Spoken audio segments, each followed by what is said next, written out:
Hello and welcome to the Shankly Gates Podcast. I'm today joined by Dan, and we've had a very eventful week for Liverpool, and I'm sure there's plenty to talk about, Dan. So how you doing, first of all, to start off with? Yes, I'm all good, mate. Yourself? Yeah, all good myself. After yesterday's game and result, maybe a bit disappointed, but, a point's a point. What was your overall reaction from the game yesterday to start off with? Yeah, a little bit disappointed, like you say, on the face of it, because, obviously with teams around us dropping points as well, you felt like it was an even more important game. And against a newly promoted side, you want to be winning those games. But having said that, it was a mad game of football for a start. And full credit to Brighton, full credit to Brentford. I thought they were outstanding, start to finish. Fully deserved their point. Just as we probably deserved ours. I think a draw was about right, to be honest. But like I say, definitely disappointed. But when you look a bit further into it, City are dropping points against Southampton at home. Chelsea got beat at home yesterday. United got beat at home yesterday. So not a disaster. Definitely. But we'll talk about promoted teams first. Earlier on in the week, Tuesday, we played Norwich in the Cup. Now, we know that Klopp sometimes doesn't have as much admiration for the Cup that other teams do. So what did you make of the performance in the end from the boys? Yeah, I was made up, to be honest with you. I'm a bit of a traditionalist, I don't know about yourself, when it comes to the Cups. As much as, obviously, I prefer the Champions League and the Premier League, I've been crying out for us to go a little bit further in one of the domestic Cups, if not both, for a few years now. Just because I really like it. The good games to go to usually. You get to go to some grounds you wouldn't normally, like Preston in the next round, for instance. So, yeah, I'm made up. We got through. I am. And as the performance goes, I thought it was about perfect because we did rest a lot of players. The kids got to run out. Some players on the fringes of the squad, like Curtis Jones, got minutes. And then Minamino and Origi got minutes and goals. So in terms of the longer goal moving forwards, I thought it was really the ideal sort of night for the Cup because I want us to go far in the Cup, but I don't want Salah, Mane and Van Dijk to do it. I don't know about yourself. Yeah, definitely. I don't think the likes of Van Dijk and Salah belong in the Carabao Cup, to be honest with you. But I don't know about you, but I think for me, Takumi Minamino really stood out. And I think for a while I've advocated for him to be in the team because I think Jota does a really good job as a striker. But if Mane's not there and Jota gets pushed out onto the wing, I think we need someone like Minamino who's just like technical in the box, in and around the box. And we saw with his finishing as well, what he can create. So do you think it's Minamino up top if we need backup, or is it Origi up top if we need backup? Oh, I think it's Minamino. Well, having said that, you know what? I think just on the face of it, as two footballers, I think it's Minamino who takes that role for me. But it also depends on the sort of game. And without going too much into detail, I think Minamino offers very similar to Jota in terms of they're quite technically gifted and they're quite pacey. But Origi is the only real sort of plan B that we have because we can go a little bit more direct with Origi. He's a bit more physical. So I do think it depends on the game because people spoke about bringing Minamino on against Chelsea at home when we were pushing to get the second goal and the winner. He wouldn't have changed that game because he's very similar to what we already have. But in terms of Minamino's performance, I thought he was really good. And I think it bodes well for the sort of games whereby, with all due respect to these teams, like a mid-table, lower-the-end table team at home, whereby we might want to rotate. And I think if Minamino can come in those sort of games and do a job, that's really important for us. Definitely. I think that competition in the squad is the main thing for me. And I think competition last night is what we got in an abundance. I always talk about the fact that when Firmino is on the bench or Firmino's in the squad, Jota always scores. And obviously last night in the Brentford game, Jota gets the equaliser for us after Brentford went and scored a great routine free kick. Yeah. What did you make of the early start to the game? Similar to how the rest of the game panned out, to be honest with you. A bit frantic, a little bit chaotic. It never really settled into one side dominating. It was a bit basketball-like throughout. I don't know whether we missed a Thiago or a Keita just to put the foot on the ball in midfield and say, let's all sort of calm down for a minute here because it was just madness. And I think that's what Brentford wanted. And credit to them, the atmosphere and the way they played, very direct, two up top. it looked like we were in for difficult night's work from the outset, and that's obviously how it panned out. So yeah, they were tough opponents, and the one of the main positives I took from yesterday, other than the fact we got a point, was that I think they'll do that to a lot of teams. So it does give me faith and hope that they'll punish the teams around us as well. Yeah, definitely. I think we saw that there's big teams that can sort of fall apart to littler teams, or not littler teams, we'll say teams that are lower down in the league, as we saw with United yesterday as well. But do you think that Klopp got it right yesterday in terms of selection? Because I'm quite interested to see your opinion on this. Because I thought watching Trent, he seemed a bit disjointed in reality. I think he got ganged up on in the end. Yeah. But after seeing Milner's performance against Palace, I know that he was ill in the week. Could you have made a case for Milner to be in there? Not for me. Really? No, I think hindsight would probably suggest yes, but hindsight is a seriously wonderful thing. But yeah, for me, I think he got the team selection right. I think he's a little bit hamstrung with his midfield, but I do think Curtis Jones did really well as sort of like the man who came into that role, obviously for Keita, as it turned out. Firmino obviously came on second half. Look, that was an interesting substitution. I don't know what your thoughts on that were, because obviously we just retook the lead when that happened. And a lot of people have been critical of that. But I didn't mind it because sort of in the next 5 minutes, we created 2 or 3 chances that probably should have killed the game. The Salah one's the big one. And then all of a sudden, if we make that attacking change to make it a 4 up front and we get that 4th goal, Klopp looks like a genius. So it's really one of them, isn't it? But in terms of the right back, Trent for Milner, I don't think Trent or Robertson had the greatest night. I think they both were quite poor. But in terms of team selection, Trent and Robertson are absolute shoo-ins, aren't they? Yeah. Well, I just think that you were mentioning there Jones' substitution. I think watching the game and seeing that Trent was really struggling, I don't think he was getting as much cover as he normally gets. Normally, sort of Hendo drifts out wide and helps him out, but I think Hendo was so involved in the midfield because they had some quality players in that midfield. Onyeka, Janelt was doing a good job in there as well. So they had a bit more in the midfield than other teams that we play against. So I thought then was the ideal time for Milner to come on and sort of help Trent out, as we saw for the last 2 goals defensively. Do you think we're all over the place, or do you think that it was just good play from Brentford to get the 2 goals that they got?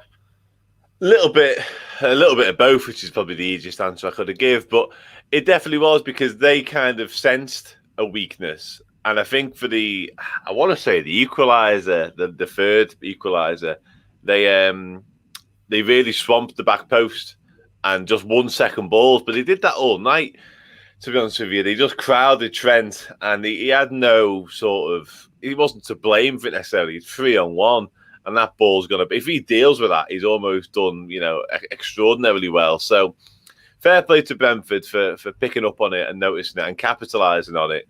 But you're right to mention Milner in that circumstance, because I definitely think a midfield change with Milner coming on. I actually thought that once we'd gone 3-2 up and he'd done Firmino for Jones, making it a front 4, I thought Mane or Jota would go quite soon after definitely. For Milner, and he'd change it up that way. Because I do think we needed that extra bit of sort of defensive cover. And we've seen from Milner for, 5-6 years he's been with us.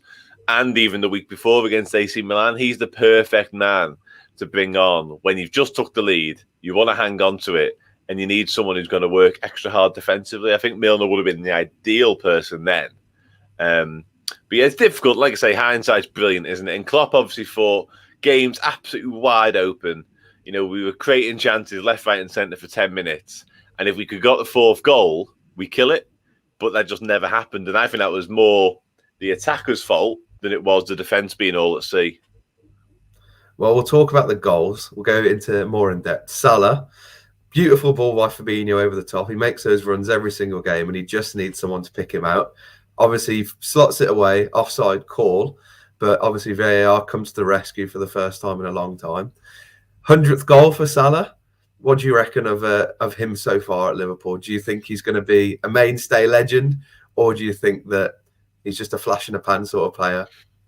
Oh, he's got mainstay legend written all over him by this point.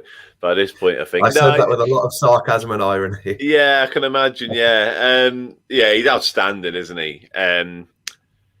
Took his goal brilliantly, like you say. That's kind of the goal that has been on the cards for a long time now, because he does always make that run, and he does always just need picking out. And even when people don't attempt to find him, you see him making that running behind, and you think, "Oh, go on then." But yeah, outstanding ball as well, has got to be said. Something Fabinho isn't necessarily heralded for, actually, his passing range, but he's done similar before against United at home, found Mane in behind in a very similar sort of chipped ball. So yeah, outstanding from him, outstanding from Salah. Just needs him to get that new contract, because he's showing absolutely no signs of slowing down, is he? He's absolutely incredible. Having said all that, God, he should have scored to make it 4-2, shouldn't he? Oh. Where do you think he went wrong in that? Do you think the ball was just stuck under his feet, or do you just think that he's just tried to go for the absolutely spectacular? Spectacular, too casual, in my opinion. Honestly, I think he's too casual. It looked for 5 or 10 minutes when we went 3-2 up. It honestly looked like we were just waiting for that fourth goal to come. And I understand that to a certain extent, because there was that chance. There was a Mane one shortly after, and there was a couple of other instances whereby you thought, we are just carving them open here, and we are going to make it 4-2 any second. And Salah took that finish, or attempted finish, as if he thought the next one was going to come in 30 seconds. And obviously, that's not really how this game works. And as it happened, it come back to hurt us. So he'll know more than anyone. He doesn't need me or anyone else to sit here and say, you missed a big chance to win the game. He'll know that. He's an absolute animal of a goal scorer. You know, he's going to be more disappointed than anyone. But in hindsight, again, it is a big miss at the game stage, that. I think, I don't know about you, but in our title-winning season, complacency was, almost at zero. I think the season before we were quite complacent in a few games, and that's why, we ended up missing out. But I think that it's a theme almost, and you don't want that theme to continue, is where you sort of become complacent, and we need to grind out wins like yesterday. Yeah. You don't want it to become a habit. But do you think that that game was more, we needed an extra person on the pitch, or we needed extra strength on the bench? Or do you think it was just the players on the pitch being complacent and not really seeing the game through? I think it was players being complacent. I think if Jordan Henderson or Virgil van Dijk weren't on the field, we'd have an argument to say the right people weren't out there. But the only one you could really throw into that hat is Milner. And that's a change I think we both would have made. For his defensive contribution and for his know-how and his nous of how to see them sort of games out. He wins a couple of horrible free kicks. He gives a couple of horrible free kicks away, that sort of thing. But him aside, I think with Henderson and Van Dijk on the field, you can't really ask for much more in terms of knowing how to see games through. We just couldn't do it. And I think that's more credit to Brentford than it is us. I think they dragged us into a game that was perfect for them. At no point could we slow everything down and control proceedings. They just made it pretty much 100 miles an hour from the word go. They made it horrible for Joel Matip, horrible for Trent, particularly on that side. And they capitalised on it. And I don't think it's a bad thing necessarily from our point of view. We have to live and learn from it. It actually reminded me a little bit of that horrible night in Watford. Without the result, obviously we got absolutely destroyed that night. So they had the positives there, but it just felt a bit like that in terms of the writing looked to be on the wall early doors, that they were going to make things really difficult for us. And sometimes you've got to give them credit. Like I think Klopp was very complimentary of how they played and how Tony played in particular. And, we're a very good side and we're better than Brentford and we're going to finish higher than Brentford. But on that night, fair play to them. I don't know about you as well, but I think what upset me more about last night is knowing that later on in the season, we are going to be missing the likes of Mane and Salah and Keita. So I think early games this season where we've got full firepower, we really need to be getting the results. How do you think that we'll fare later on in the season when we haven't got the likes of them two and other players in the squad? Yeah, and that is obviously the main concern, really, as a Liverpool fan at the moment. Based on the current squad, so you're probably looking at Origi in or Minamino for one or either of them. Keita, I'm not necessarily concerned about because you'd like to think, your Thiagos and your Oxlade-Chamberlains of the world would be able to cover for them. And also, you'd like to think Harvey Elliott would be sort of, because mid-January, isn't it? I think it might be a little bit too soon, but I don't think we'll be a million miles away from seeing Elliott by then. So that's good as well. So there'll be positives on the horizon. But listen, you lose players of Mane and Salah's importance and class. No matter, I think I might be saying we played Palace and Brentford, the 2 Premier League games that they'll miss. So could be worse. But Brentford, as we've just seen, are difficult regardless of who's there. So yeah, not ideal. As things stand, it's a massive concern because you're right. You know, you'd almost back us to drop points without those two, wouldn't you? Even in those 2 games, to be honest, certainly in one of them.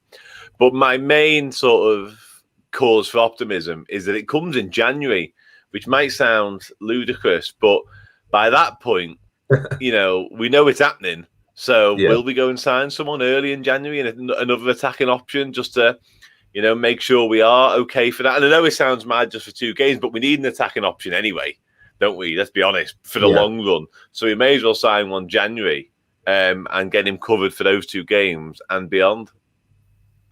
Maybe we'll see another Kabak and Ben Davies deal over the line last day. Yeah, maybe. They'll do. They do, to be honest. Well, the other thing I'm interested in asking you, Curtis Jones, what do you make of him? Because I think that from what we saw of him in the academy, of what we saw of him in early games in his career, he just seems to lack a bit of confidence. And I hope that, you know, yesterday's goal, we know that he can shoot, we know that he can create, but sometimes I feel like in the midfield, he's a bit static. He doesn't really offer the attacking sort of creativity that you'd think that he'd be able to bring to the side. But I think yesterday he added a bit more. But overall, what do you make of Curtis Jones? Yeah, I really like him. I think I agree to some extent in what you're saying. I'd give a reason for that, though, and that is something I've spoken about previously with Curtis Jones, is when he came up through the ranks in the academy stuff, he was very much the star of the show, 99% of the time, to be honest with you, in a very attacking role. And he pretty much dictated play, you know, got on the ball, occasionally took the mick out of people he was playing around. I think that was because he was so much better. And I think going into senior football, he's had to almost curb that enthusiasm a little bit because as good as he is, you know, he's now playing in the Premier League and there's defensive midfielders equally adept to deal with him. And Jurgen Klopp demands a lot more. He demands a defensive contribution. So I think he's had his natural instinct sort of pinned back a little bit. But you've seen from moments like yesterday, and we've seen from moments like the derby in the FA Cup, where he's capable of the spectacular. So I really like him. I think he'd have to change his game a bit since he came into the first team, which has probably held him back a little bit, if anything. But he's getting there. He's still only so young. The one thing I will say as well is I think he's been hindered a little bit, certainly early in this season, by Harvey Elliott. Because I think we all were raving about Jones at the time last year. And I think we thought, here's the next one, you know, next sort of kid off the block. Going to be in the first team, going to be, you know, a mainstay in the squad. And then Harvey Elliott just seems to come back from Blackburn and just overtake him. And Jones was on the bench, not even on the bench at times. And you thought, what happens with Curtis Jones now? You know what I mean?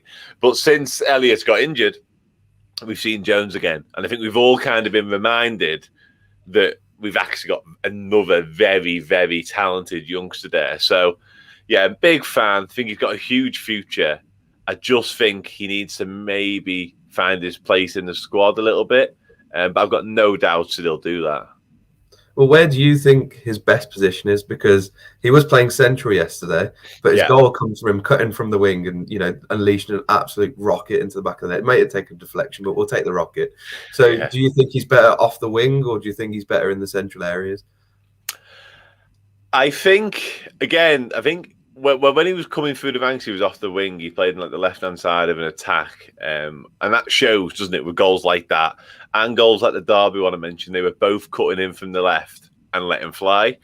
But I think as he develops and as he gets stronger as a person and like, you know, learns a bit more of the defensive side, I do think that attacking midfield role, which there's definitely room for because, you know, we play a runner in Henderson mainly. and then a defender in Fabinho, and then that sort of free-ranging one, which is either Thiago, Keita, or Curtis Jones, or Harvey Elliott when he was fit. So yeah, I would definitely have him as that third sort of attacking midfielder. I think that's where he'll flourish. But I do still have reservations about his defensive contribution. I think that's still where he's lacking, and that's why we won't see him when everyone's fit. He'll be the one sort of left out of the big games when everyone's fit, just for that reason. I think in terms of his attacking sort of flair and what he can create, I think he's got everything. But I just worry that he'd go with even like Keita and certainly Thiago over him for that reason.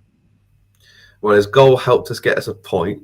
Do you think that this game's going to be a good lesson learned going into later at stage in the season where we thought, okay, we've had that, we're not going to be the same in similar games? Or do you think it's going to be a missed opportunity when it comes to the fact that it is so close at the top already? You know, Brighton can go top tonight if they win. There's 1 point separating 3 or 4 teams up there. So again, do you think it is a matter of a lesson, or do you think it could be a missed opportunity in the end? Now, lesson learned for me, to be honest with you. I was toying between the two options even last night after the game. I really struggled with what it felt like. But for me, I just feel on the positive angle is that, you know, we went there, we got dragged into a fight, but this side, this squad and this manager is too good to let that happen again. The first time I really remember it happening, certainly since the side became elite, which is what it is now, is that Watford game. And it was almost too late in the season, especially with what was about to come, to change things. Yeah. And it just felt like that was sort of like a sign that maybe some frailty was there.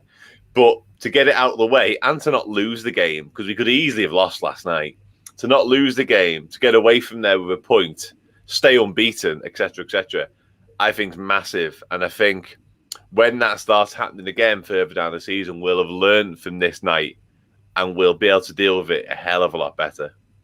Well, you've mentioned frailties there, and now I just sort of cast my mind back, and I think there's 3 games, obviously last night being one, but obviously the Watford one as well, but also the Villa game where we've played our strongest squad, but still it seems like there's issues in that team. So where do you think that the issues are? I know in the Villa game, Adrian didn't have the greatest performance in net, but understatement. That is a serious understatement, by the way. Defensively and attacking-wise, we weren't at best. So what do you think the issue is? Do you think it's not being able to progress the ball through the pitch, or do you think it's teams just absolutely outplaying us from time to time? I think it's the latter. The latter. We have become, certainly under Klopp, we are prone to the odd absolutely wild game. Norwich in the early part of Klopp's range at Carrow Road finished 5-4. Lallana late on, like absolutely nuts. And we've got so much better since then. Like now these games are like one every year almost, whereas at the start it was like one every other month. I remember being at Anfield 2-0 up against Bournemouth and we drew 2-2 and it felt like, how's that happened? And we had another one at Bournemouth and we got beat 4-3. You know what I mean? Like stuff like that was almost commonplace, and it still is. And I think it's hard to put your finger on exactly what it is. I think it's a little bit of the way Klopp likes us to play is sort of high tempo, high energy. And if someone can come and match that and make life difficult for us, we tend to suffer. And that's certainly what we did in the Villa game. They were perfect that night, weren't they? Let's be honest, Villa. They were outstanding. Adrian was something else. But Watford give it, absolutely everything for 90 minutes. They put everything together and it was just the perfect storm for them. And I think it was pretty similar last night with Brentford, but we managed to get away with a draw. So if anything, you could say on our sort of wild off night, which we do have, we're actually improving. Yeah, on an off night, we got a point. So thankfully we are at the top and hopefully Brighton don't overtake us. But luckily, Champions League football is back next week. We've got Porto. Porto, very interesting team. We love playing them in the Champions League. They did knock out Juventus last year. What do you think the game will be like? Obviously, I think Milan, we thought it'd be more of a breeze. Well, I personally thought it'd be much more of a comfortable game. They're not the Milan of old. They're still a good side, but they're not the Milan of old. But we managed to grind it out and get the win in the end. Can you see the same thing happen in the Porto game, or do you think it'd be much more comfortable? I think it'd be much more comfortable, to be honest. I know they got quite a surprising and beneficial point Atletico on game day one, didn't they? But that's good news for us. But Atletico hadn't started great at the time, even in the league. I think they've picked up a little bit since. So, yeah, I think history would suggest that we'll cruise past Porto. We went there for a lot, like you say, in the Champions League recently. I think we won 5-1, maybe one of the occasions. Yeah. I seem to remember. So, yeah, I'm pretty confident that we'll cruise past them, to be honest with you. A lot will depend on how they play. I remember them being quite adventurous, actually, that game, and that just suited us down to the ground. So if they want to play like that again, the thing when you play against teams like this is because they are set up to dominate so many of their domestic games, because they're by far superior to 16 sort of teams in that league, that they don't really have they have a plan B, that's a little bit harsh, but they haven't got it in their nature to want to sit back and soak up pressure, which is what they should do against a side like Liverpool. You know what I mean? So especially at home, I always think when you go to a team like this away, they're going to want to come out and play a little bit, because in front of the home fans, at home, they tend to win 99% of the games. So I really think it should be a pretty straightforward night for us, to be honest. Well, considering we've got City on the weekend, I'm expecting a very big change up in the lineup. So do you think with the players there, we've got enough firepower to get past Porto? Because they aren't a bad side at all. No. Very good team, to be fair. Good quality all throughout the pitch. So I think it will be a difficult game, especially considering we're not most likely going to have our top team. Yeah, a really difficult game. And our record away in Europe in the group stage is actually pretty abysmal. The times we've been to Porto have been the knockouts, thankfully. We've actually cruised past them. But the group stage record is bang average. So that's something we need to improve on. I also think... Yeah, exactly. And I went to Napoli on one of them ill-fated trips that ended in 0-0. No, 1-0. We got beat 1-0 later on. That was grim. And I also think Porto are the two games we really just need to take 6 points from. And I think that pretty much gets us through the group. Certainly with the home wins against AC Milan, one already under the belt, obviously. But in terms of Porto, I think it'd be a heavily rotated side.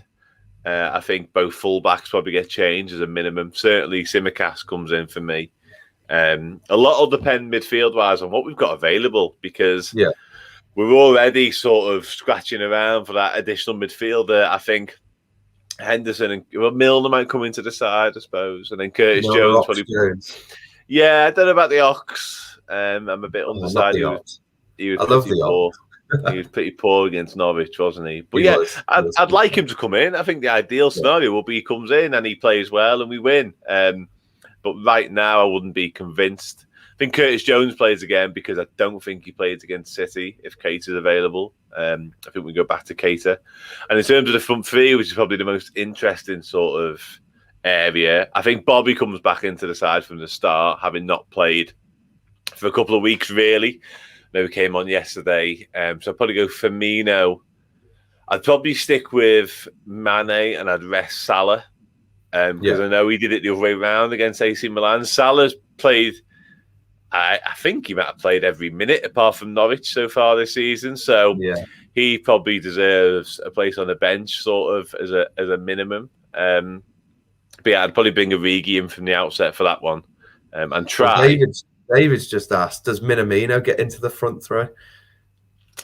Yeah, I think the only thing I'd say on that is I think if he did get into the front three, it'd be in place of Firmino or Jota. And I think the lack of football Firmino's had recently would suggest that he needs to start, because I still envisage Firmino part as our strongest 11. And I think we're going to play that strongest 11 on Sunday against City. So I think he needs minutes under his belt. Although I don't think Minamino would be a bad shout on either wing, but I just can't foresee him going sort of full-scale change, because this is a Champions League game. It's not Carabao Cup. I just can't see sort of Origi and Minamino flanking Firmino. That seems like too wholesale to me. That's why I think I'd go Mane, Origi, and Firmino in the middle. Well, you've mentioned the big game on Sunday. Do you think that all four of the front three will play? Oh, front four, actually. For all four of the front four will play. as we saw last time against City, we had a good start. All 4 of them played, but obviously we didn't capitalise in the end. Do you think that it could be like that? We saw yesterday, I think it switched to like a 4-2, 3-1 almost in the end. Do you think we could see that formation with the lack of midfielders that we have, or do you think it would just be a bog standard 4-3-3? I'd be very tempted. I'd be very tempted to go with it, I must admit. And it's been on my mind for a good sort of few days, to be honest with you, with that City game coming into view. I think if all 4 are fit, and we've still got the midfield issue, which it looks like we're going to have because Thiago's not going to be back. Who knows on Keita? I think if both of them are missing, we will see it. Because I don't think Jones, as well as he played yesterday, I was quite impressed yesterday. Like I said, I don't think he warrants a place in this game, City, over going for all 4, to be honest with you. And I think, although we've done it against City before, it's still unexpected, isn't it? Like when you think of Liverpool, you think of 4-3-3 with the front 3 containing either Jota or Firmino, really. So, I would be very tempted. And sitting here right now with Keita and Thiago sidelined, I would go with them 4. I do agree. I think a 4-2-3-1 does seem very tempting. What have you made of City so far? I know they won yesterday, but I don't think Chelsea were up to the task. I think City were good, but they weren't the City of old. I think they're really lacking a focal point. I do like Jesus. I think he's a class striker. You know, he does get the goal with a bit of fortune yesterday. But do you think he is the answer to City's prayers almost? And do you think that they've got enough in them to really challenge? I think they've got enough to challenge. I think it's difficult to shy away from that as champions, and with the strength and depth they've got, they've added £100 million player to the most expensively built squad in history. So they've definitely got the wherewithal, the manager and the players to be up there. I'm not overly impressed with them, to be honest with you. I must admit, I definitely think, going back to that word earlier, I think they've got frailties similar to what we have. I think our frailties are in squad depth. Theirs are in the lack of a clinical goal scorer. And I think Chelsea's are in a different area, which is what I mentioned earlier in the pod a few weeks ago, is defensively, which sounds outrageous for a side that barely concedes any goals. But man for man, I'm just still not sure on their defence whatsoever. I think they're very well organised. And if you play a back 3, you're going to have some sort of solidity. There's no getting away from that. But the members of that back 3 wouldn't fill me with great confidence. I think Azpilicueta is decent, probably the most consistent at a lot of them. Rudiger's having a purple patch, no doubt about it.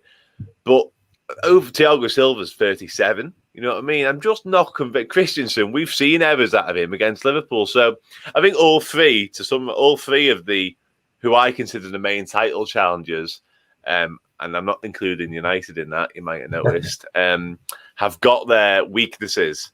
And I just think it'll be whoever copes with them the best goes on to win this league. And obviously, hopefully, that's us. I think with Chelsea, as you mentioned there, it's more the fact that they defend so well because it's almost every man gets behind the ball when they need to. That's what they want to do. They want to defend. We saw when they played against us, it's very hard to break it down. I think yesterday we saw, Kante comes off for Havertz to just show that they are a bit disjointed in that midfield when they haven't got the right personnel in there. I think he brought Saul in the other week and he was run right off the park by Jacob Ramsey. So that wasn't great. But do you think that there is an issue with, how do I phrase this? Do you think there's an issue in terms of clubs nowadays just buying players to sort of say that we've got these big players in our club as opposed to fit in the system? If you talk about Manchester United, 100%. No, maybe. Genuinely though, they are the case in point, and we could say it about City as well to a certain extent because Jack Grealish, outstanding footballer. But if you'd have said to me at the start of summer, what does City need? City can only sign one player this summer. Who's it got to be? So it's got to be a striker. It's got to be a striker.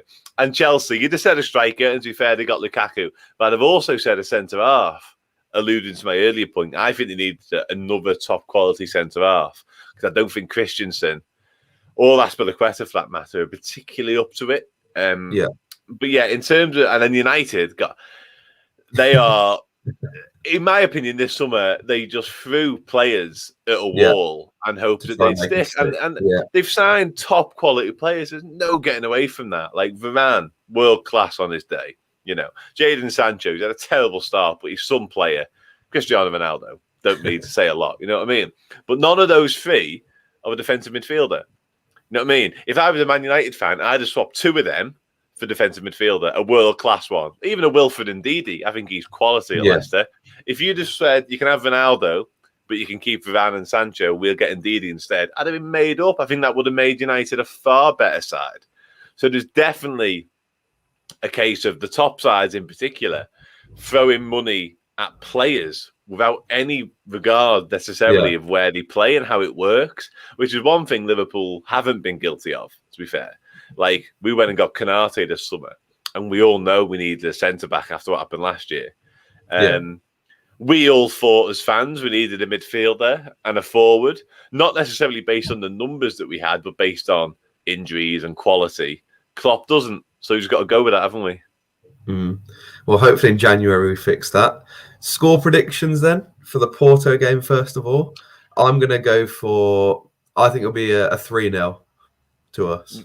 Yeah, I like that. And I was actually thinking a little bit more positive, to be honest. Oh, God. I'm going to say 4-0. One up me. Yeah, only because going off past trips to Porto from our point of view, really. And they could be a different animal now. I'm not massively up on Portuguese league, but like I said earlier, the fact that at home they tend to want to dominate games at home, they're not going to be able to do that against us. What about the Man City game then? Very big game for the top of the table. I think that it could be a 1-0 game to us. I'm going to say 2-0, and I'm going to say I think we've been really good up until this point. I don't think we've been perfect yet. I think this could be the first time this season. And let's face it, we might have to be because City are very good. So I think, all our eggs in the basket for this game. Perfect performance. And 2-0. Well, we'll have to wait and see if our predictions come true next week. Thank you for joining us. Thanks, Dan, for this lovely chat about the great Liverpool. It's all good. No drama. Lovely. Thank you. Make sure to join us next week. Have a nice rest of your day, and we'll see you next week when hopefully Liverpool are back at the top of the table, so long as Brighton don't win tomorrow or tonight. Goodbye, everybody. Thank you.